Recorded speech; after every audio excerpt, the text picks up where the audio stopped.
ஷம்பு எல்லைப்பகுதி மாதிரியான பஞ்சாப் ஹரியானா எல்லைப்பகுதிகளில் விவசாயிகள் இங்கேயே இருக்கிறத நம்மளால் பார்க்க முடியுது. ஸோ பெரும்பாலும் அவங்க டிராக்டரில் தான் தங்கி இருக்கிறாங்க அப்படின்றது எல்லாருக்கும் தெரியும். ஆனால் அந்த டிராக்டர் எப்படி இருக்குது அப்படின்றத தெரிஞ்சுக்கணும் அப்படின்னு நான் விரும்புகிறேன். எல்லாருக்கும் அப்போ தான் அது பற்றின விஷயங்கள் முழுமையாக புரியும் அப்படின்றதையும் நான் நம்புகிறேன். இப்போது நான் இருக்கிறது அந்த மாதிரி ஒரு விவசாயிகள் தங்கி இருக்கக்கூடிய டிராக்டரில் தான் இருக்கிறேன். இப்போ இந்த டிராக்டரை பார்த்தீங்கன்னா அவங்களுக்கு ஏற்ற மாதிரி அவங்க வடிவமைச்சிருக்கிறத பார்க்க முடியுது. ஸோ தண்ணீர் பாட்டில்கள் வச்சுருக்கிறாங்க. அங்கே தூரத்தில் நீல கலரில் தெரியும், அது பேட்ரி.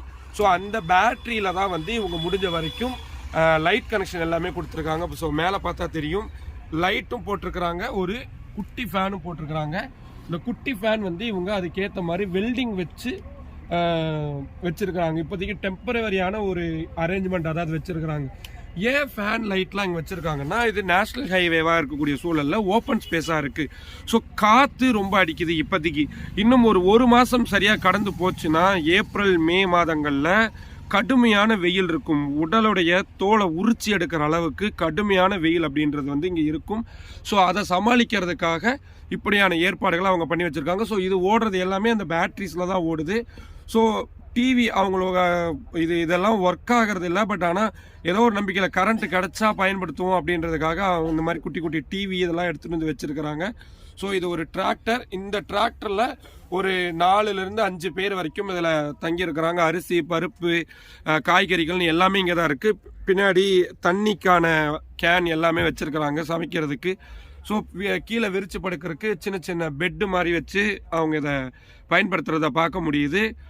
கிட்ட ஒரு சின்ன வீட்டுக்கு என்னென்னலாம் தேவையோ அது எல்லாத்தையுமே இந்த டிராக்டருக்குள்ளேயே அவங்க பண்ணியிருக்கிறாங்க.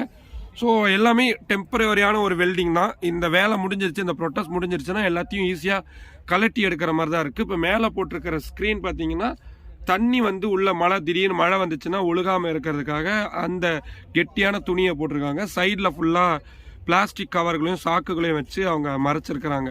ஸோ எவ்வளோ நாளைக்கு இந்த போராட்டம் நீடித்தாலும் அவங்களுக்கு இந்த டிராக்டர் தான் ஒரு டெம்பரவரி வீடாக இருக்கும் போது. ஏற்கனவே டெல்லியில் நடந்த போராட்டத்தில் இந்த மாதிரி ஆயிரக்கணக்கான டிராக்டர்கள் நிறைய இன்னோவேஷனோட மாற்றப்பட்டு அந்த போராட்டத்தை சக்ஸஸ்ஃபுல்லாக அவங்க பண்ணதை பார்க்க முடிஞ்சுது. இப்போ கிட்டத்தட்ட இந்த காலத்திலையும் அந்த தன்மைக்கு ஏற்ப தங்களது தற்காலிக வீடுகளை அவங்க மாற்றி அமைக்கிறதுக்கான வேலைகளை செஞ்சுட்டு வரதையும் பார்க்க முடியுது.